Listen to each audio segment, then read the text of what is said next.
యోగా గురు Aruna Devi celebrity yoga గురువుగా మన అందరికీ సుపరిచితమే. ఎన్నో అవార్డులు రివార్డులు సొంతం చేసుకున్న అరుణాదేవి లైఫ్ లో ఎంతో శ్రమకు వచ్చి విద్యను అభ్యసించారు.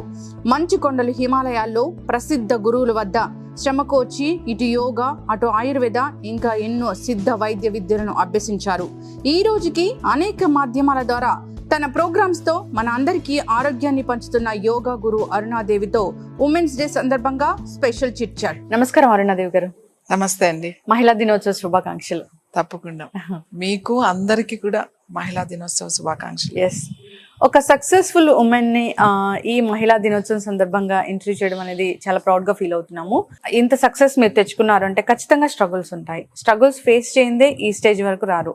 సో ఇంటర్వ్యూలోకి వెళ్లే ముందు అసలు మీరు యోగానే ఎందుకు మీ వృత్తిగా ఎంచుకున్నారు? ఇది చిన్నప్పటి నుంచి నాకు మా తాతమ్మ గారు అంటే మా అమ్మగారి నాయనమ్మ గారు, ఆవిడ పేరే సాదమ్మ. సో ఆవిడని చూస్తూ పెరగడం వల్ల ఆవిడ ఇన్ఫ్లుయెన్స్ నాకు బాగుంది. అంటే నాకు చాలా చిన్న వయసులో అర్థమయ్యే ఆ వయసులో ఆవిడ చూడడం, ఆవిడ గురించి మాట్లాడుకోవడం, ఆవిడ నీళ్ల మీద నడిచేవాళ్ళు, అలాగే వాయుగమనం చేసేవాళ్ళు. నేను పెరిగిన ఊరు మా నాన్నగారిది వాళ్ళది ఎక్కడ అంటే కృష్ణా జిల్లా. కృష్ణా జిల్లాలో మచిలీపట్నంకి దగ్గరండి. సో ఎందుకో తెలియదు మా తాతగారికి నన్ను చూస్తే సాదమ్మ గుర్తొస్తుంది, అంటే వాళ్ళ అమ్మ గుర్తొస్తుంది. అంటే ఎప్పుడు అవే విషయాలు మాట్లాడడం, సాదమ్మ ఎక్కడుంది, ఏం చేస్తుంది, యోగా ఏంటి అంటే ఈ యోగా ఆసనాలు అనేవి మా తాతగారు ఎవ్రీ డే 5 o'clock ప్రాక్టీస్ చేసుకునేవాళ్ళు. 5 to 6 ఆయన టైం. నేను కూడా లేచి ఆయనతో పాటు వెళ్ళిపోయి ఆయన ఏం చేస్తుంటే అది నేను చేసేస్తూ ఉండేదాన్ని. ఆయన ఏం నాకు ఎక్స్ప్లెయిన్ చేసేవాళ్ళు కాదు. నేను ఏదైనా అడిగితే చెప్పేవాళ్ళు అంతే. ఆయన ప్రాక్టీస్ చేసేవి, నేను పక్కన కూర్చొని ప్రాక్టీస్ చేసేదాన్ని. సో ఎంతసేపు సాధం లాగా ఉండాలి, సాధం ఎక్కడికి వెళ్ళింది, సాధం ఎవరు గురు, నేను నేర్చుకోవాలంటే అప్పుడు ఆయన బాధపడేవాళ్ళు. అంటే నీకు ఒక ఇంట్రెస్ట్ ఉంటుంది, ఇంకొకళ్ళు వస్తారు అని అంటే మేము ఈ ఇన్ఫర్మేషన్ అంతా కూడా తీసుకుని ఆ బుక్స్ అయ్యి నీకు ఉంచేవాళ్ళం, ఇంకా ఎవరున్నారు అని అన్ని ఇచ్చేసాము అని బాధపడేవాళ్ళు. సో అది నాకు ఎక్కడో ఉండిపోయింది. కానీ ఇంట్లో ఎలా ఉండేదంటే మీకు తెలుసు కదా, ఆడపిల్లల్ని బయటికి పంపించరు, ఏదో కాలేజ్కి వెళ్ళాలి కాబట్టి ఏదో చదివించి ఏదో పెళ్లి అదే ఉండేది, కానీ అంత ఎక్కువ ఉండేది. కానీ మా తాతగారు చాలా బ్రాడ్ మైండ్. నువ్వు IPS చేయించాలని ఆయనకి చాలా ఉండేది. నీ హైట్, నీ పర్సనాలిటీకి IPS ఆర్ IAS సివిల్స్ వెళ్ళాలి నువ్వు అని నన్ను ఒక్కదాన్ని కొంచెం ఫ్రీగా, అంటే నేను స్పోర్ట్స్ బాగా ఆడేదాన్ని కాలేజ్లో. ఆ టైంలో నేను వాలీబాల్ బాగా ఆడేదాన్ని. వాలీబాల్, అథ్లెటిక్, షటిల్, ఇంక ఇది అది లేదు కాలేజ్లో. అన్ని ఇంటర్ దాంట్లో ఎవ్రీథింగ్ నేనే ఉండేదాన్ని. అన్ని కప్స్ అన్ని కాలేజ్కి నేను వస్తున్నానంటే ఇంకా అందరికి ఆడాలి, ఈమె తీసుకెళ్ళిపోతుంది అని. సో అలా అలా అలా ఆ స్పోర్ట్స్ లో నన్ను డిస్ట్రిక్ట్ కాంపిటీషన్స్ ఏవో చూసి ఏపీ స్పోర్ట్స్ హాస్టల్ అని ఉండేదండి. ఇప్పుడు హాస్టల్ లేదు, LB స్టేడియంలో ఉండేది. ఆ టైంలో మంచి హైట్ ఉన్నారు, వాలీబాల్ మంచి గేమ్ ఆడుతున్నావు అని సెలెక్షన్స్ కి నన్ను తీసుకున్నారు. రిక్వెస్ట్ చేశాను, మీరు వస్తే బాగుంటుంది, పలానా రోజు సెలెక్షన్స్ ఉన్నాయి నాకని లెటర్ పంపించారు. అప్పుడు ఇక సెలెక్షన్కి రావడం, సెలెక్ట్ అవ్వడం, ఏపీ స్పోర్ట్స్ హాస్టల్లో నేను వాలీబాల్ ప్లేయర్గా కోచింగ్ స్టార్ట్ అవ్వడం. స్పోర్ట్స్ హాస్టల్లో 2 years నేను ఉన్నాను. ఒక మంచి టీం ఉండేది అప్పుడు. ఎక్కడికి వెళ్ళినా విన్ అయ్యి వచ్చేవాళ్ళం. సో నేషనల్స్, ఉమెన్స్ నేషనల్స్ ఇవన్నీ ఆడాం. కానీ ఎక్కడో ఒక జర్నీ ఏదో మిస్ అవుతున్నాను, ఇది కాదు అన్నట్టుగా ఉండేది. ఆడేదాన్ని కానీ అక్కడ ఒక కోచ్ ఉండేవాళ్ళు, దడపయ్య అని, ఖోఖో కోచ్ ఆయన. సో ఆయన ఎప్పుడు మాకు ఫిట్నెస్ చేస్తూ ఉండేవాళ్ళు మా గర్ల్స్ అందరికి. సో అప్పుడు ఆయన ఒక రోజున నేను కొంచెం వెయిట్ పెరిగాను, ఏదో ట్విస్ట్ అయ్యి కొంచెం రెస్ట్ లోకి వెళ్ళిపోయి కొంచెం వెయిట్ పుట్టాను. అయితే తొందరగా తగ్గాలంటే నువ్వు యోగా చెయ్యి, ఇదంతా కాదు, రోజు యోగా స్టార్ట్ చెయ్యి, నీకు తొందరగా వెయిట్ లాస్ అవుతుంది. ఎందుకంటే వేరే సెలెక్షన్స్ ఉన్నాయి నాకు, అందులో సెలెక్ట్ అవ్వాలి నేను. అలా యోగా ఆయన చేపించడం, అరే ఇంత బాగా ఉంది నీ బాడీ, నాకు అసలు తెలీదు, నువ్వెందుకు కాంపిటీషన్స్ కి అప్లై చేయకూడదని ఆయనే అప్లై చేసేసారు. పంజాబ్ పార్టీ అలా వెళ్ళి అప్పుడు ఏమీ లేవు స్పోర్ట్స్ అంటే గేమ్స్ అవి లేవు. సరే నేను వెళ్ళాను, గోల్డ్ మెడల్ పంజాబ్ పాటియాలో. గ్రేట్. గోల్డ్ మెడల్ వచ్చిన తర్వాత వాళ్ళు మళ్ళీ నేషనల్స్ సెలెక్ట్ చేసుకుని బీహార్ స్కూల్ ఆఫ్ యోగా అని బీహార్ లో ఉంది. నాకు అప్పటి వరకు అసలు ఇలా స్కూల్ ఒకటి ఉంది, ఇలా ట్రైనింగ్ ఇవన్నీ నాకు తెలియదు. అక్కడికి వెళ్ళిన తర్వాత బీహార్ స్కూల్ ఆఫ్ యోగాలో అక్కడ స్వామి సరస్వతి తీర్థానంద అని చెప్పేసి ఆయన హెడ్ ఒక ఆయన ఉన్నారు. చాలా మంది స్వామీజీలు ఉన్నారు ముంగేర్లో. సో ఇక్కడ ఉంది అంటే మరి నేను కూడా నేర్చుకుంటాను, కానీ నాకు ఇవన్నీ వద్దు, నాకు వాయుగమనం మళ్ళీ అది నేర్పించాలి. మా సాధమ్మ అది చేసింది, తాతమ్మ నేను అదే చేస్తాను. ఆయన కన్విన్స్ చేశారు. అంటే నాకు ఆ మంత్రం నేర్పించండి, నాకు ఇవన్నీ ఎందుకు, ఈ ఆసనాలు ఈ ప్రాణాయామం ఇవన్నీ నాకు ఏమొద్దు, నాకు సర్టిఫికెట్ కూడా వద్దు, ఆ మంత్రం ఒక్కటి నాకు నేర్పించండి. ఆ మంత్రం నేర్పిస్తే నేను సాధన చేసేస్తాను. ఆయన చాలా కన్విన్స్ చేశారు కూర్చోబెట్టి. అట్లా కాదు, నువ్వు సాధన చెయ్యాలి, చేస్తే ఆ సిద్ధి నీకు వస్తుంది, యోగ సిద్ధి, అది నువ్వు చాలా చెయ్యాలి అని చెప్పి నువ్వు ఫస్ట్ చెయ్యి అని అంటే తాతగారికి ఫోన్ చేస్తే ఆయన నీ ఇష్టం అని అన్నారు. సో 6 months అక్కడే ఉండిపోయాను. ఇంకా అసలు రాలేదు నేను హైదరాబాద్. అక్కడే ఉండిపోయి ఆ కోర్స్ ఏదో బీహార్ ముంగేర్లో ఈ కాంపిటీషన్స్ కి ఇంటర్నేషనల్స్ కి వెళ్ళలేదు నేను. అందులో ఒకళ్ళు చెప్పారు, ఇక్కడ కాదు మనం రిషికేష్ అటు వెళ్ళిపోదాం, వారణాసి, అక్కడ మంచి మంచి గురువులు ఉంటారు. వెళ్ళిపోయాం అక్కడికి. ఇదంతా ఒక 1 or 2 years మాట. వెళ్ళిపోయి ఇంకా ఎవరు ఎక్కడ ఈ గురువుకి ఇది వచ్చు అంటే ఆ గురువు దగ్గరికి వెళ్ళిపోయేవాళ్ళం. మా దగ్గర ఏమంత డబ్బులు లేవు కదా, ఎవరు మమ్మల్ని మనీ అడగలే, నీకు ఇది నేర్పిస్తా నాకు డబ్బులు ఇమ్మని ఎవరు అడగలే. ఏదో సేవ అంటే ఆ గురువు గారికి కావాల్సినవన్నీ అమర్చడం, అక్కడ ఉండడం, వాళ్ళు ఏదైనా చెప్పించేయడం, వాళ్ళని అడగడం, నేర్పిస్తూ నేర్చుకోవడం. అలా ఒక గురువు కాదు, ఈ గురువు ప్రతి గురువు దగ్గరికి వెళ్ళి ఫస్ట్ ఇదే, నాకు మంత్రం నేర్పించండి. అది మంత్రం కాదు, సాధన చేయాలి నువ్వు అని. అలా రిషికేష్, వారణాసి, అసలు ఎంతమంది గురువులు, ఎంత అద్భుతమైన, ఇప్పుడు అనిపిస్తుంది అంటే అది అదృష్టం. నేను అంత గొప్ప వాళ్ళని కలవడం, హిమాలయాస్ ఎక్కడెక్కడ పైకి 14 kilometers ట్రెక్కింగ్ చేసి, అక్కడ ఎవరో ఒక మంకీ బాబా ఉంటాడు, లేకపోతే ఇక్కడ ఎవరో ఒక బాబాజీ ఉన్నారు, అక్కడ ఎవరో బాబాజీ మంచు బాబా అని ఉంటాడు, ఐస్ బాబా అనేవాళ్ళు. అంటే ఆయన మంచులోనే ఉంటాడు. ఆయన అంత దూరం వెళ్ళడమే కష్టం అసలు. ఓన్లీ మిలిటరీ డిఫెన్స్ వాళ్ళు వెళ్ళగలుగుతారు, కానీ మనం మామూలుగా వెళ్ళం. లేదా ఈ ట్రెక్కింగ్కి వెళ్ళే వాళ్ళు ఉంటారు కదండి, ఎవరెస్ట్ ట్రెక్కింగ్ వాళ్ళు చేస్తారు, వాళ్ళు వెళ్తారు, మనం వెళ్ళలేం. మేము కూడా లేదు, మనం వెళ్ళాల్సిందే అని చాలా కష్టపడి వెళ్ళేవాళ్ళం. కానీ ఎక్కడో నాకు ఎవరు దాచేస్తున్నారు ఈ మంత్రం, ఎవరు చెప్పట్లేదు. అప్పుడు కూడా నాకు అంటే వాళ్ళు చెప్పేయన్నీ నేను చేసేదాన్ని, ఆ సాధన చేసేదాన్ని, అవన్నీ చేసేదాన్ని. కానీ అది ఏదో వీళ్ళు నాకు సరిగా చెప్పట్లేదు అని ఒక ఫీలింగ్. అలా అలా అలా ఆయుర్వేద, శైవ సిద్ధాంతం కానీ, ఆయుర్వేద కానీ, యోగా అని చాలా అడ్వాన్స్డ్ టెక్నిక్స్ అని ఇప్పుడు అంటున్నారు. అవన్నీ మేము ఎప్పుడు మామూలుగా నేర్చుకున్నాం. శాంభవి ఇస్ అడ్వాన్స్డ్ అంటారు, శాంభవి, కేచరి, పూచరి.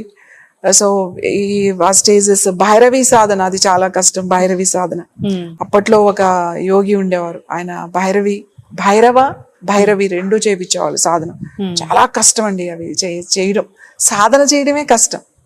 అలా కాదు, నువ్వు సాధన చెయ్యాలి. నీకు మంత్రం అనేది ఎవరు చెప్పారు? మంత్రం ఏమి ఉండదు, మంత్ర సాధన కూడా ఉంది. మంత్రం నేర్చుకున్నా, యంత్ర నేర్చుకున్నా, నేను తంత్ర సాధన కూడా నేర్చుకున్నా, అన్నీ ఉన్నాయి.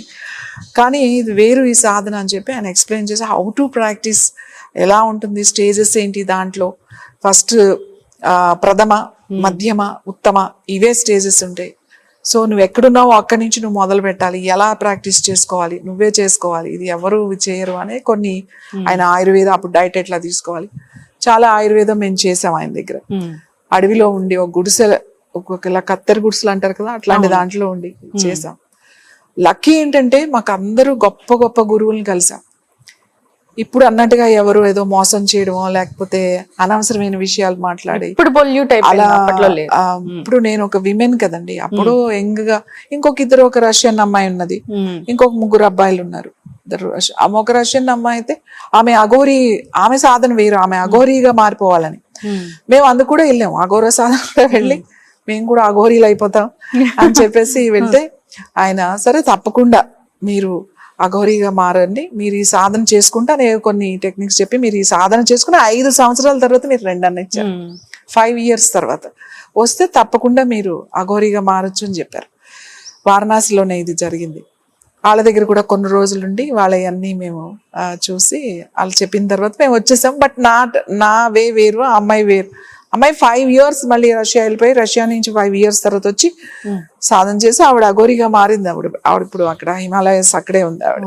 అలా చాలా మంది ఉన్నారు నాకు తెలిసిన వాళ్ళలో బాగా క్లోజ్ ఆవిడ. నేను నా ప్రయత్నం, నా దారి ఇది. ఇంకా తర్వాత ఇప్పుడు నేనేదో మా తాతగారు ఏదో సివిల్స్ రాస్తాను, ఏదో ఐఏఎస్ IPS అవుతాను అని ఆయన. నేను మొత్తం వదిలేసి అసలు ఈమె ఏదో రాంగ్ రూట్లో సాధమలాగా వెళ్ళిపోయేటట్టుంది అని వాళ్ళ అభిప్రాయం. సో బెస్ట్ ఇంతమంది అడుగుతున్నారు కదా, పెళ్లి చేసేస్తే అయిపోతుంది అందరూ, అంటే నేనే హైట్ ఉండేదాన్ని, సో రావడం చేసేయాలి అనేది స్ట్రాంగ్, లేకపోతే ఏ సన్యాసం తీసుకుని వెళ్ళిపోతుంది ఈమె అని చెప్పేసి 90లో అనుకుంటా పెళ్లి చేశారు. ఓకే. సో దట్ ఒక 1 year 2 years కొంచెం బ్రేక్ అనుకోండి నా ప్రాక్టీస్ లో. 90లో బాబు పుట్టాడు, 92లో పాప పుట్టింది. సో ఆ పుట్టినప్పుడు ఏదో ఒక 6 months ఏమో గ్యాప్ ఉందేమో, అంతే. నా ప్రాక్టీస్ నేను ఎప్పుడు మానలేదు. అసలు ఎప్పుడు నేను టీచ్ చేయాలని కానీ, నేను ఒక ఇలా ఇన్స్టిట్యూట్ పెట్టాలని కానీ ఎప్పుడు నాకు ఆలోచన లేదు. ఎప్పుడు వచ్చింది అంటే పిల్లలు పుట్టిన తర్వాత. అప్పటి వరకు నేను నా సాధన వేరు అసలు. నేను చేసుకుంటుంటే ఆ అపార్ట్మెంట్ లో వచ్చేవాళ్ళు అందరూ ఏదో కంప్లైంట్ చెప్పేవాళ్ళు, ఇది చేయండి అది చేయండి అని అట్లా చేయించేదాన్ని. తర్వాత అప్పుడు 92లో అనుకుంటా పుచ్చులపల్లి సుందరయ్య భవనం బాగలింగంపల్లిలో పార్క్ ఉండేది. ఆ పార్క్ లో ఎవరో అడిగారు, ఇక్కడికి వచ్చి చెప్పొచ్చు కదా, పోనీ మీరు ఇక్కడికి వచ్చి సాధన చెయ్యొచ్చు కదా, మేము మిమ్మల్ని చూసి చేసుకుంటాము అని. 4:30కి early morning 4:30 to 5:30, 5:30 to 6:30 2 batches వచ్చేవాళ్ళు. ఎంతమంది వచ్చేవారు అనుకుంటున్నారు? 75-100 members వచ్చేవాళ్ళు. 100 above అయ్యేవాళ్ళు ఒక్కొక్క రోజు. అందరూ ఆ పచ్చిక అది ఉండేది కదా గ్రాస్ లో, బ్లూ షీట్స్ వేసుకుని బెడ్షీట్లు వేసుకుని వచ్చేవాళ్ళు. 4:30 to 5:30, 5:30 to 6:30. వర్షం పడితే తప్ప అన్ని రోజులు జరిగేది. నార్మల్ గా నేను తీసుకునేదాన్ని, వాళ్ళు పెద్ద పెద్ద వాళ్ళు ఎవరెవరో వచ్చేవాళ్ళు, ఎమ్మెల్యేలు అనేవారు, మినిస్టర్లు అనేవారు, ఎవరెవరో అనేవారు. నేను ఏదో చెప్పేసి నేను వచ్చేసేదాన్ని. తర్వాత 92 తర్వాత అక్కడి నుంచి ఆక్స్ఫర్డ్ గ్రామర్ స్కూల్ అని ఉండేది హిమాయత్ నగర్ లో. సో ఆ స్కూల్లోనే మా పిల్లలిద్దరూ చదివేవాళ్ళు, జాయిన్ చేశా. వాళ్ళది చాలా పెద్ద ప్లేస్, గ్రౌండ్ ఉండేది, ఒక పెద్ద షెడ్ లాగా ఉండేది. అక్కడ ఇంకా రెగ్యులర్ క్లాసెస్ అనేవి స్టార్ట్ చేశాం, మార్నింగ్ అండ్ ఈవినింగ్. ఓకే. అది ఒక 2 years అనుకుంటండి, 2 years చేసాం అక్కడ. ఇంకా ఎక్కడెక్కడి నుంచో వచ్చేవాళ్ళు, అసలు ఫుల్ అయిపోయేది అనమాట. జనం ఎట్లా ఉండేవాళ్ళు అంటే ముందే బుక్ చేసుకోవాలి మీరు, 2 months తర్వాత మీరు ఇప్పుడు బుక్ చేసుకోవాలి యోగాకి. నేను అరుణ యోగా నేనేం పేరు పెట్టలేదు. వాళ్ళు అరుణ గారు చెప్తారు కదా ఎక్కడికి వెళ్తున్నారు మీరు అని అంటే అరుణ యోగాకి వెళ్తున్నాం. అలా అరుణ యోగా అన్నారు, కానీ నేనేమి అరుణ యోగా అలాంటిది నేనేం పెట్టుకోలేదు. దీనికి ఒక పేరు పెట్టాలని కూడా నాకు ఎప్పుడు లేదు అసలు. అలా ఒకసారి రిజిస్ట్రేషన్ చేయాల్సి వచ్చినప్పుడు యోగా ఏదో చేయాలి, మా బాబు అరుణ యోగా అని చెప్పేసి ఏదో పేరు ఇచ్చాడు. అరుణ యోగా రిజిస్ట్రేషన్ అయిపోయింది, అంతే అండి. ఇది అసలు ఆలోచించో కావాలనో అసలు పెట్టింది కాదు. అరుణ యోగా అని వీళ్ళే వచ్చిన వాళ్ళే అలా చేస్తారు అరుణ యోగా అని. అలా ఒక ఇన్స్టిట్యూట్ స్టార్ట్ చేయడం 96లో. అలా కాదు, సరిపోవట్లేదు, సెపరేట్ ప్లేస్, ఓన్లీ యోగా కాదు, దిస్ ఒక ఆల్టర్నేట్ థెరపీస్ అనేవి కూడా మనం చేయాలి. అల్లోపతి ఎన్నో నేర్చుకున్నాం కదండి. దాంట్లో మెయిన్ గా ముఖ్యంగా నేర్చుకున్నది నేను పంచఫల యోగా. ఓకే. ఇప్పటికీ నా ప్రోగ్రామ్స్ అన్ని కూడా పంచఫల యోగా అనే ఉంటుంది. మీరు ఏ యోగా చెప్తారు అంటే నేను పంచఫల యోగానే చెప్తాను. పంచఫల యోగా అనేది చాలా తక్కువ మందికి తెలిసేమో, ఎవరైనా తెలిసిన వాళ్ళు ఉండొచ్చేమో, నాకు తెలియదు, కానీ చాలా మందికి తెలియదు పంచఫల యోగా అంటే ఏంటి అని. పంచఫల యోగా అంటే ఆయన మాకు హిమాలయస్ లో ఒక గురువు గారు ఉంటారు అన్నమాట. ఆయనకి ఏం పేరు అట్లా ఉండదు, ఆయన ఏమి వస్త్రం కూడా ధరించరు ఆయన. సో నేను ఆయనతో చాలా ఫైట్ చేసి, ఆయన మౌనస్వామి, ఆయన అసలు మాట్లాడేవారు కాదు. ఏదో ఆయన పక్కన కూర్చొని ఆయన కళ్ళు మూసుకుని కూర్చుంటే మనం కూడా కళ్ళు మూసుకొని కూర్చోవడమే. ఆ టైంలో ఆయన చాలా విసిగించి చాలా గట్టిగా తిట్టడం కూడా, అన్ని మీరు దొంగ స్వామీజీలు ఇవంతా ఇక్కడ కూర్చుని మీరు అంటే మీరు సోమరితనం అంటే మీకేం పని పాట లేకుండా చక్కలా కళ్ళు మూసుకుని కూర్చుని ఎంజాయ్ చేస్తూ పని లేకుండా తప్పించుకోవడానికి ఇలా చేస్తున్నారు మీరు నిజంగా స్వామిలో మీకు ఏదన్నా ఒక విద్య లేకపోతే ఏదన్నా వస్తే అది ఎవరో వాడికి అవసరమైన వాడికి చెప్పొచ్చు కదా, నేర్పించవచ్చు కదా. ఎంతమంది ఇంట్రెస్ట్ గా మేము చుట్టూ తిరుగుతున్నాం, ఇలా మాట్లాడుతూనే ఉండేదాన్ని ఆయనతో. ఆయన ఏమి అసలు అలా కళ్ళుగురు తెరిచి చూసేవాడు కాదు. ఒక్కొక్కసారి కోపం వచ్చి గట్టిగా తిట్టేదాన్ని. ఆయన కింద కూర్చుని ఆయన తపస్సు ఏదో చేసుకుంటే నేను చెట్టు మీద కూర్చుని ఆయన్ని అడిగితే తిడుతూ ఉండేదాన్ని. తిట్టడం అంటే ఇట్లనే, ఇంకెంత సేవ చేస్తారు, ఏం సాధించారు మీరు? ఏమి సాధించలే, మీరు హాయిగా ఇలా కూర్చోవడం అలవాటు అయిపోయింది, హిమాలయస్ మంచి వెదరు అట్లా. అంటే ఇక్కడ ఎప్పుడైనా రెస్పాండ్ అయ్యేవారు కాదు. అలా 2 సార్లు వెళ్తే 2 సార్లు ఆయన ఏం రెస్పాండ్ అవ్వలేదు. 3వసారి ఆయన ఎక్కడ ఉంటారో కూడా తెలియదు సరిగ్గా. ఒక్కొక్కసారి ఒక్కొక్క ప్లేస్ లో కనపడేవారు అంతే ఆయన. ఇప్పుడు ఎవరో చెప్పారు, నా ఫ్రెండ్ ఈయన వచ్చారు ఇప్పుడు పలానా చోట ఉన్నారు. అప్పుడు మళ్ళీ వెళ్ళాను నేను హైదరాబాద్ నుంచి. వెళ్ళి నేను ఈసారి మాత్రం వెళ్ళను, ఆయన ఆసారి మాట్లాడుతున్నారు, నేను వెళ్ళేసరికి మాట్లాడుతున్నారు. అంటే నేను సాధన చేయాలి. ఏం సాధన చేస్తావు, నీకేం కావాలి, చేసి ఏం చేస్తావు? చేసి నేను అందరికీ నేర్పిస్తాను, అందరికీ మంచి ఆరోగ్యాన్ని ఇస్తాను, మంచిది ఇస్తాను. మీరు ఎలాగూ చేయట్లేదు కదా, నేను చేస్తాను. ఆయన ఏమనుకున్నారు, ఫస్ట్ ఒప్పుకోలేదు, చాలా కఠినంగా ఉంటుంది, నీ ప్రాణం కూడా పోతుంది, మరి నువ్వు దానికి సిద్ధమేనా? మరి నీకు పిల్లలు ఉన్నారు, నీకు చాలా గోల్స్ ఉన్నాయి, నీవు అది చేస్తా అంటున్నావు, యూనివర్సిటీ అంటున్నావు, ఇంకొకసారి ఏదో ఎడ్యుకేషన్ అంటున్నావు, మరి ఇవన్నీ ఎవరు చేస్తారు? నువ్వు ఇదొకటి చేస్తే అంటే ఆ టైంలో నాకు అవన్నీ వద్దు, నేను చేస్తా అంతే, ఏమైనా పోయినా, నా ప్రాణం పోయినా పర్వాలేదు, నేను మీతో వస్తా, నేను చేస్తా. ఆయన కండిషన్స్ పెట్టారు, నీకు బట్టలు ఎక్కువ ఉండవు, ఏక వస్త్రం అంటే ఒకటే వస్త్రం నువ్వు చుట్టుకొని ఉండాలి, అది కూడా ఒక కాటన్ వస్త్రం, చాలా చల్లగా ఉంటుంది, పైకి వెళ్ళే కొద్ది చలి పెరిగిపోతుంది, అంతా మంచు ఉంటుంది. తర్వాత తిండి ఉండదు, నీకు తినడానికి ఏముండదు అక్కడ. సో మరి ఇవన్నీ నువ్వు ఉంటావా? చెప్పులు ఉండవు కాళ్ళకి, ఫోన్ ఉండదు, ఒక బుక్ ఉండదు, ఒక పెన్ ఉండదు, ఏమీ లేదు. మరి ఏం చేస్తావు నువ్వు రాగలుగుతావు, నేను వస్తా. సరే ఒప్పుకున్నారు. ఒప్పుకుంటే వెళ్ళాను. 14 కిలోమీటర్స్ ట్రెక్కింగ్ చేసాం, కీర్గంగా నుంచి ఇంకొంచెం పైకి. కొంచెం దూరం లేక ఇక్కడే మనం ఉంటున్నాం అని అన్నారు. అక్కడ ఒక బ్లూ షీట్స్ ఉంటాయి కదా, టెంట్స్ లాంటివి, టెంట్స్ వేయించారు, 2 టెంట్స్. ఆయనకి ఇంకొక ఆయన ఉన్నారు, ఆయనతో పాటు ఆయనకి, నాకు, నన్ను చూసుకోవడానికి ఒక 2 వైఫ్ అండ్ హస్బెండ్ అక్కడ షెఫ్ వాళ్ళు ఉంటారు, ఆ కొండ ప్రాంతం వాళ్ళు, వాళ్ళకి చెప్పారు వాళ్ళు ఉండడానికి. అంతే, ఇంకేమి లేదు. చలి, ఫుడ్ లేదు, ఒకటే అంటే రాత్రి కప్పుకోవడం అయితే అవి కప్పుకునేవాళ్ళం, బ్లాంకెట్స్ ఉండేవి. కానీ మనం స్నానం చేయాలనుకోండి, ఒక కుండు ఉండేది, పార్వతీ కుండు అని చెప్పేసి, ఆ వేడి నీళ్ళు వస్తా ఉంటాయి అన్నమాట అక్కడ, ఆ వేడి నీళ్ళు చేయాలి. మళ్ళీ దానికి 1 కిలోమీటర్ వాక్ చేసి అక్కడ స్నానం చేసి కిందకి రావాలి.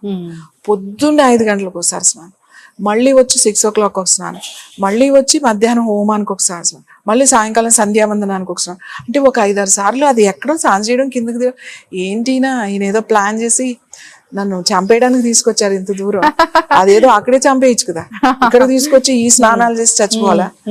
తిండి లేదు, ఏం లేదు, ఏం పెట్టరంటే ఏదో ఒకటి ఉంటది కదా అనుకున్నా, కానీ మరీ అసలు అక్కడ ఏం లేదు అంత తినటానికి. నాతో ఉండేవాళ్ళు ఆయన తినరు, ఈ ఉండేవాళ్ళు వాళ్ళు ఏదో వండుకునేవాళ్ళు, ఏవో ఆలుగడ్డలు అవి ఉడకబెట్టుకుని ఏవో మామోస్ లాగా అట్లాంటివి ఏవో తినేవాళ్ళు వాళ్ళు, అది నాకు పెట్టేవాళ్ళు కాదు.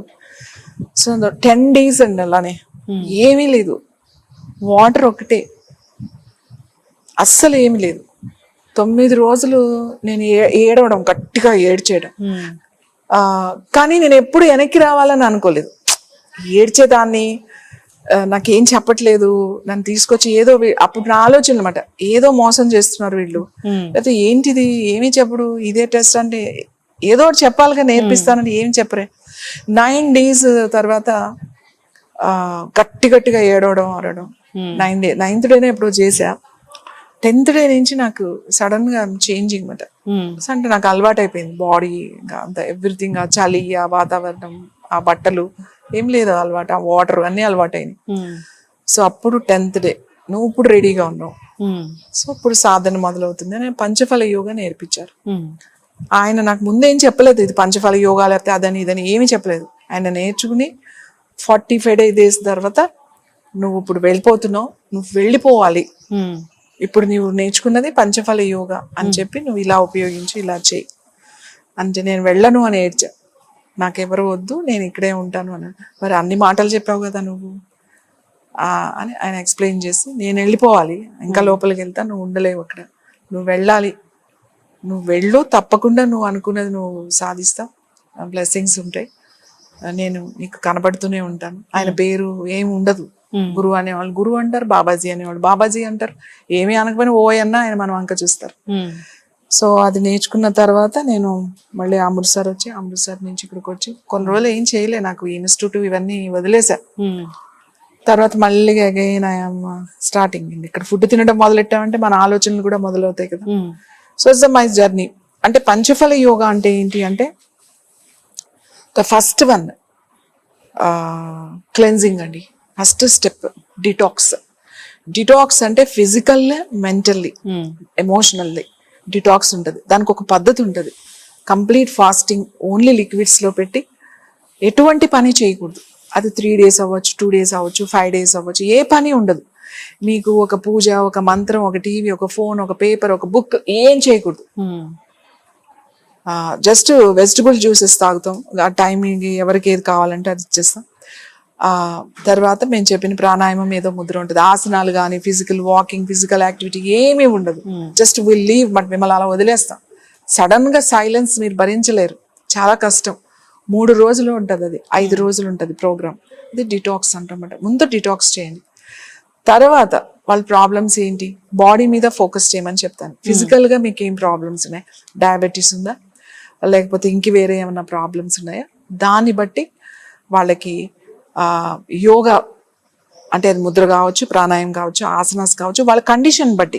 అందరూ ఆసనాలు చేయాలని అట్లా ఉండదండి. కొన్ని కండిషన్స్ లో అసలు ఆసనాలు చేయకూడదు, రివర్స్ అవుతుంది. అసలు కొన్ని కండిషన్స్ లో మెడిటేషన్ జోలికి మీరు వెళ్ళకూడదు, అది చాలా కష్టం. అసలు చెయ్యకూడదు కూడా మీరు. అన్ని సమయాల్లో మెడిటేషన్ మంచిది కాదు. కొన్ని హెల్త్ ఇష్యూస్ ఉన్నప్పుడు, కొన్ని మెంటల్ ఇష్యూస్ ఉన్నప్పుడు మెడిటేషన్ చేయనివ్వం కొన్ని దాంట్లో. సో వాళ్ళకి ఏం కావాలి అనే దాని మీద వాళ్ళు ఈ 3 days డిటాక్స్ అయిపోయిన తర్వాత వి సజెస్ట్ ఒక ప్రోగ్రామ్ వాళ్ళకి, అన్ని కంబైన్ చేసి ఒక ప్రోగ్రామ్ ఇస్తాం. అయినా కూడా మీకు వాళ్ళకి అవసరం అని అనుకుంటే థర్డ్ స్టెప్ ఏంటి అంటే హెర్బల్స్, ఎనీ హెర్బల్ వాళ్ళకి ప్రాబ్లం ఉన్నట్టుగా థర్డ్ వన్ అనమాట. అది హెర్బల్ సజెస్ట్ చేస్తాం. అది ఆయుర్వేద అనండి, సిద్ధ అనండి, ఏదైనా అవన్నీ హెర్బల్సే కదా. హెర్బల్స్ ఉంటాయి. డయాబెటీస్ ఉంది, వాళ్ళకి ఏం హెర్బల్స్ తీసుకోవాలి, బీపీ ఉంది, ఏం హెర్బల్స్ తీసుకోవాలి, అన్ని మనకు దొరికేవే ఉంటాయి. అవి దానికి కూడా రాలేదు అని అంటే 4th స్టెప్ మంత్రం, హోమం, యంత్రం, ఇవన్నీ ఉంటాయి. 4th స్టెప్ అది. హోమం కూడా చేపిస్తాం దీంట్లో, మంత్రం కూడా చేపిస్తాం. ఒక్కొక్క నాడికి ఒక్కొక్క అక్షరం ఉంది, ఒక్కొక్క నాడికి యాక్టివేట్ చేయడానికి ఒక మంత్రం ఉంది, ఒక్కొక్క చక్రానికి ఒక మంత్రం, ఒక బీజాక్షరం, ఒక కలరు, ఒక అధిపతి, అన్నీ ఉన్నాయి మనకి. హోమం అది అయితే దానికి కూడా రావట్లేదు result. The last, that is the final temple. ఈ 5 steps. Temple is the energy centres అండి అవి. టెంపుల్ అది. దిస్ ఈస్ ద పంచఫల యోగా. యోగా అంటే ఇప్పుడు ఎలా అయిపోయింది అని అంటే ఆసనాలు. యోగా అంటే ఆసనాలు, మళ్ళీ మెడిటేషన్ వేరు. మెడిటేషన్ అంతా కూడా సెపరేట్. మీరు డైరెక్ట్ మెడిటేషన్లో క్లాస్లోకి వెళ్ళిపోవచ్చు, బాగుంటుంది. హాయిగా ఏసీ రూమ్ ఉంటుంది, మంచి మ్యూజిక్ ఉంటుంది, లేకపోతే మంచి గురువు గారు ఉంటారు, మంచి గైడెడ్ మెడిటేషన్. అబ్బా ఎంత బాగుందండి, 2 hours అసలు రిలాక్స్ అయిపోయామండి అని అంటారు. మెడిటేషన్ అంటే అలా కాదు. Yoga is the step by step ఉంటుంది. ఫస్ట్ యమనియమాస్ అంటే discipline, social discipline, self discipline. Yoga అంటే ఒక సూత్రంతో చెప్పొచ్చు, ఒక యోగ సూత్రం.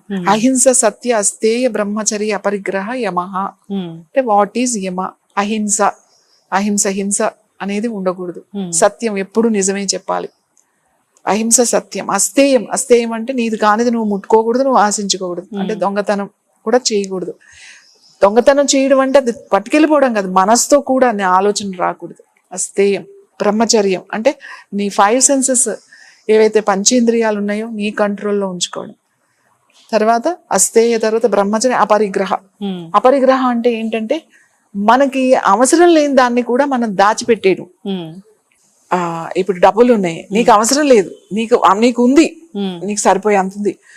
మనకు సరిపోయింది కాకుండా మన పిల్లలకి, మన పిల్లలకి కాకుండా మన మనవలకి, మన ముందు తరాల వాళ్ళందరికీ దాచేస్తున్నాం. గోల్డ్ కానీ, లేకపోతే ఇప్పుడు అందరూ అంతే కదండి, మనం చేసే పనే అది. నీ తర్వాత నీ పిల్లలు ఉన్నారు, నీ పిల్లలు అంతవరకే, అది వాళ్ళు సంపాదించుకోవాలి. మనం వాళ్ళకేమి మనం చేయకూడదు. అది వాళ్ళకి కదండి, వాళ్ళకి ఆలోచన ఉంది, వాళ్ళకి ఉంది, వాళ్ళకి అవకాశం ఇవ్వాలి కదా. వాళ్ళ అవకాశం మనం ఇవ్వట్లేదు వాళ్ళకి. మనం ఒకటి డిసైడ్ చేసేసి నేను ఇది చేశాను కాబట్టి నువ్వు అది చేయి, అంతే చాలు నీకు అనేది మనం చెప్తున్నాం ఇప్పుడు. సో అవి యమాస్. నియమాస్ అంటే శౌచ, సంతోష, తప, స్వాధ్యాయ, ఈశ్వర ప్రణిధాన అని నియమ. అది యోగ సూత్రం. శౌచ అంటే క్లీన్గా ఉండడం. క్లీన్గా అంటే రోజు స్నానం చేస్తున్నావు మంచి క్లీన్గా, అది కాదు. ఇంటర్నల్గా నీ ఇంటర్నల్గా కూడా క్లెన్జింగ్ కావాలి. దాంట్లో మనకు షర్ట్ క్లీన్, స్టమక్ వాష్ ఉంది, నోజ్ వాష్ ఉంది, ఐస్ వాష్ ఉంది, వస్తీ ఉంది, కొలోన్ వాష్ ఉంది, రెక్టమ్ వాష్ ఉంది, బ్రెయిన్ వాష్ కూడా ఉంది. షట్క్రియాస్ అంటాం. ఈ షట్క్రియాస్లే హౌ టు క్లీన్, నువ్వు క్లీన్ చేసుకోవాల్సిందే. అందరూ ఏదో రోగం వస్తుందనో అని కాదు, ప్రతి ఒక్కళ్ళు మన నిత్య జీవితంలో మనం రెగ్యులర్గా ఈ జర్నీలో ఎన్నో మనకి టెన్షన్స్, స్ట్రెస్ అన్నీ ఉంటాయి కదండి. ఎవరికి ఉండే లెవెల్లో చిన్నపిల్లలు కానీ పెద్దవాళ్ళ వరకు ఉంటాయి. అలాంటి స్ట్రెస్లో కూడా నువ్వు అనుకున్నది నువ్వు సాధించాలి, రీచ్ అవ్వాలి అని అంటే ఫస్ట్ నువ్వు క్లీన్గా ఉండాలి. నీ అంతరంగం, నీ శరీరం, నీ మనసు కూడా శుద్ధి ఉండాలి. దానినే శౌచ అని అంటాం. అప్పుడే నీకు సంతోషం వస్తుంది. అప్పుడు తపస్సు అని అంటే మనం ప్రాక్టీస్ చేయడం. ఓకే, తపస్సు. స్వాధ్యాయం అంటే నాలెడ్జ్ కావాలి కదండి. నాలెడ్జ్ ఎక్కడి నుంచి వస్తుంది? మీరు ఏదన్నా వినాలి, ఏదన్నా చదవాలి, ఏదన్నా చూడాలి, అప్పుడే మీకు నాలెడ్జ్ వస్తుంది. స్వాధ్యాయం, ఈశ్వర ప్రణాళిక అంటే నువ్వు సరెండర్ అయిపో. You surrender to God. నువ్వు చేసే పని ఖచ్చితంగా నువ్వే చేయాలి, ఎవ్వరు చెయ్యరు, దేవుడు చెయ్యడు, నువ్వే చెయ్యాలి. కానీ చేసిన తర్వాత వచ్చే ఫలితం ఉంటుంది చూడండి, అది ఎవరిది? అది మీది కాదు, భగవంతుడి, ఆయనది. ఇచ్చేసేయాలి. అది మీరు విన్ అయినా, సక్సెస్ అయినా, మీరు ఫెయిల్ అయినా కూడా వాళ్ళది. కానీ ప్రయత్నం మాత్రం మానకూడదు. సో ఉమెన్స్ డే కాబట్టి ఉమెన్ కి యోగా అనేది ఎంత ఇంపార్టెంట్? అంటే అదే చెప్తున్నా కదండి, యోగా అనగానే అందరికీ ఓన్లీ ఆసనాలు మాత్రమే గుర్తొస్తాయి. ఆసనాలు చేస్తే యోగా చేసేసాం అయిపోయింది అనుకుంటారు.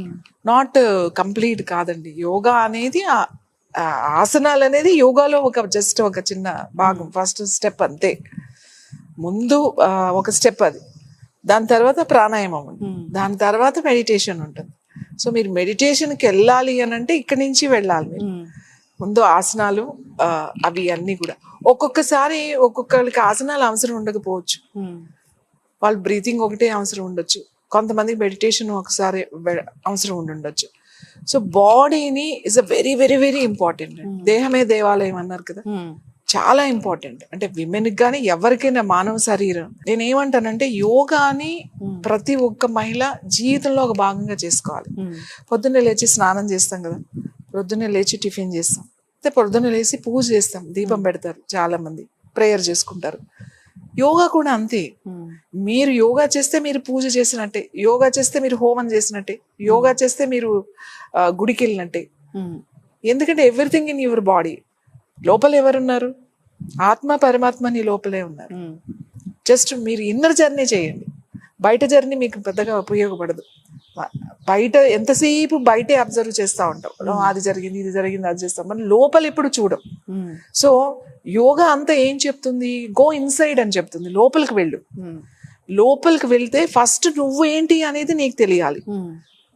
నువ్వెవరు, నువ్వేం చేయడానికి వచ్చావు, నీ గోల్ ఏంటి, నువ్వేంటి అనేది మనకు అర్థం కావాలి.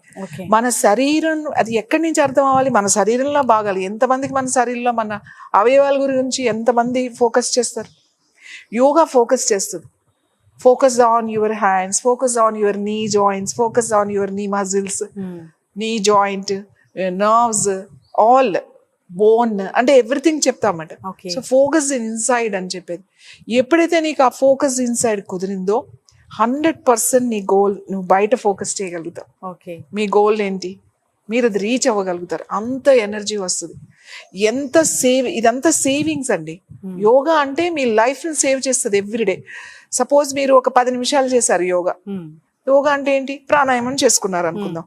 10 నిమిషాలు ప్రాణాయామం ఒక కరెక్ట్ వేలో చేస్తే, నిమిషానికి అంటే హోల్డింగ్తో ప్రాణాయామం చేస్తే, మన శ్వాసలు ఖచ్చితంగా మీరు 10 నిమిషాలు ప్రాణాయామం చేస్తే మీకు ఒక 60 శ్వాసలు సేవ్ చేసుకున్నట్టే. 40 years 45 years ఎవరండి మెనోపాజ్ వచ్చిందని చెప్పేది? 55 years 60 మెనోపాజ్, 60 years 65 years లో పిల్లలు కనేవాళ్ళు ఇప్పటికీ కూడా ఉన్నారు కదా. ఇప్పటికీ పిల్లలు కనేవాళ్ళు నేను చూపిస్తా. ఎంతమంది లేరు? మరి వాళ్ళ లైఫ్ స్టైల్ ఏంటి? హ్యాపీగా పని చేసుకుంటున్నారు, మంచి ఫుడ్ తింటున్నారు, మంచి వాతావరణంలో ఉన్నారు, మంచి ఆలోచనలు వస్తాయి మనకి. యోగా ఎందుకు చేయాలండి? థాట్ ప్రాసెస్ చేంజ్ అవుతుంది. అంటే నేను యోగా అంటే క్లాసెస్ లాగా 90 నుంచి అనుకోండి, ఇన్స్టిట్యూట్ 95 అట్లా ఇన్స్టిట్యూట్ స్టార్ట్ చేసాం. అప్పుడు చాలా కష్టం అయ్యేది. నేను యోగా చెప్తాను, మీకు ఈ ప్రాబ్లం ఉంది, ఎందుకు ఇన్ని మెడిసిన్స్ వాడుతున్నారు, మీరు నా దగ్గరికి రండి, ఈ ప్రాబ్లం నేను తగ్గిస్తాను అంటే భయపడేవాళ్ళు. అరే ఈ మెడిసిన్ అవసరం లేదండి, ఎందుకు అనవసరంగా వేసుకుంటున్నారు, ఎందుకు అనవసరంగా మీరు బీపీ వేసుకుంటున్నారు, ఎందుకు అనవసరంగా ఆస్తమాకి ఎందుకండి ఇన్హేలర్ వాడుతున్నారు, వారం రోజుల్లో నేను ఆస్తమా తగ్గిస్తా, వారం రోజుల్లో నేను అలర్జీ తగ్గిస్తా, మీకు బ్యాక్ పెయిన్ తగ్గిస్తా అని చెప్తే భయపడేవాళ్ళు. అప్పుడు ఇలా కాదు, ఇది మనం వీళ్ళని చెప్పడం ఏంటి అని నేను డాక్టర్స్ని ఎడ్యుకేట్ చేయడానికి ప్రతి నర్సింగ్ హోమ్కి వెళ్ళి ప్రెగ్నెంట్గా ఎవరైతే ఉన్నారో వాళ్ళకి నార్మల్ డెలివరీ, పెయిన్లెస్ డెలివరీ ఇవ్వడానికి, వాళ్ళ ప్రెగ్నెన్సీలో వచ్చే ప్రాబ్లమ్స్ని తగ్గించడానికి ఇన్ని విషయాలు ఉన్నాయి. ఆ గర్భ సంస్కారం అని అంటాం దాన్ని. అసలు కన్సీవ్ ఎలా అవ్వాలి, కన్సీవ్ అయిన తర్వాత 3 monthsలో సెమిస్టర్స్లో ఎలాంటి యోగా చేయాలి, డెలివరీ ఉన్నప్పుడు ఎట్లాంటి డెలివరీ పోస్టర్స్ ఏంటి, డెలివరీ చేస్తున్నప్పుడు పొజిషన్స్లో ఇలా చేస్తే ఇంత మంచి డెలివరీ అవుతుంది అని నేను ఎక్స్ప్లెయిన్ చేసేదాన్ని నర్సింగ్ హోమ్స్కి వెళ్ళి. నాకు అవకాశం ఇవ్వండి మీ పేషెంట్స్కి, నేను చేస్తా, నేను ఫ్రీగా, నేనేం చార్జ్ చేయట్లేదు అని అంటే ఎవ్వరూ ప్రమోట్ చేసేవాళ్ళు కాదు.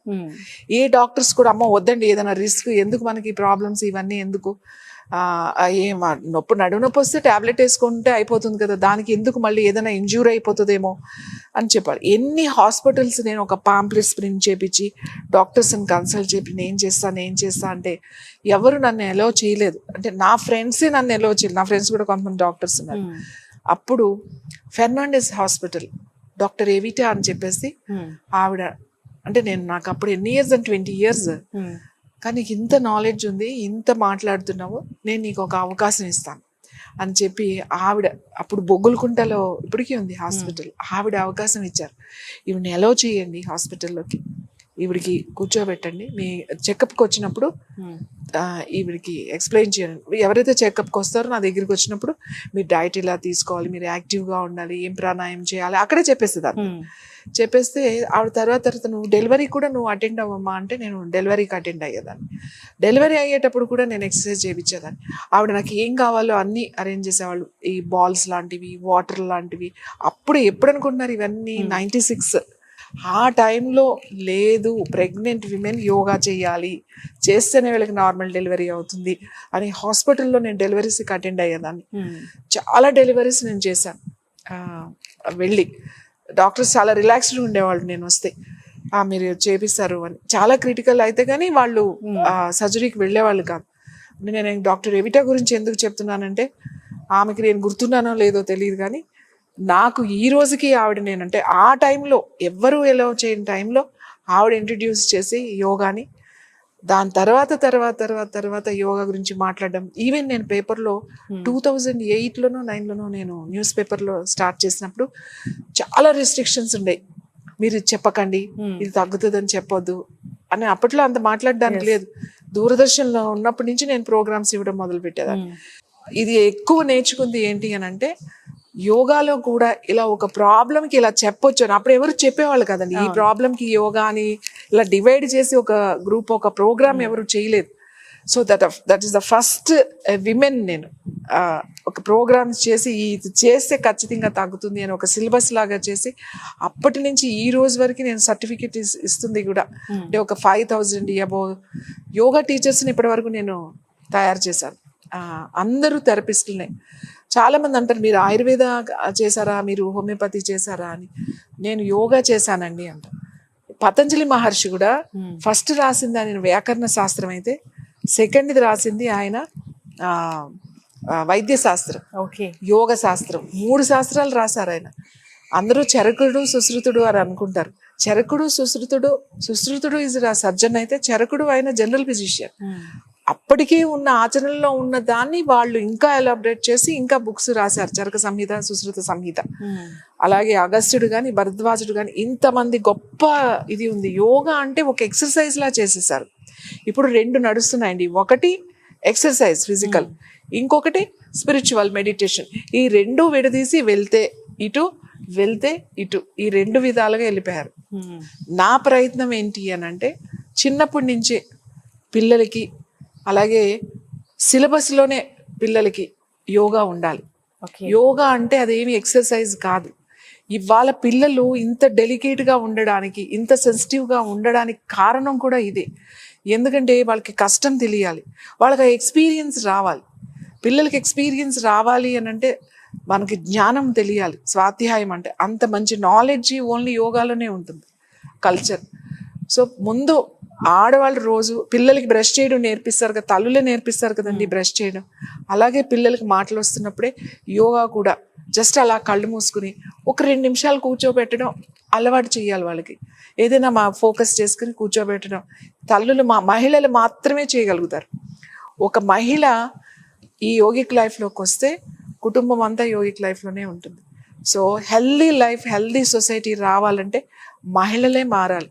ప్రాబ్లం వచ్చిన తర్వాత చేయడం కాదు, ముందే మన గనక ఇది ఒక భాగంగా చేసుకుంటే ఎటువంటి అనారోగ్య సమస్యలు రావు.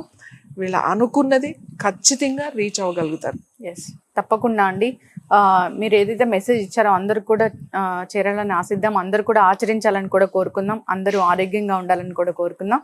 మీ మంచి థాట్కు ధన్యవాదాలండి. Thank you. సో చూసారు కదండి, ఇది యోగా గురు అరుణాదేవి గారి లైఫ్ జర్నీ.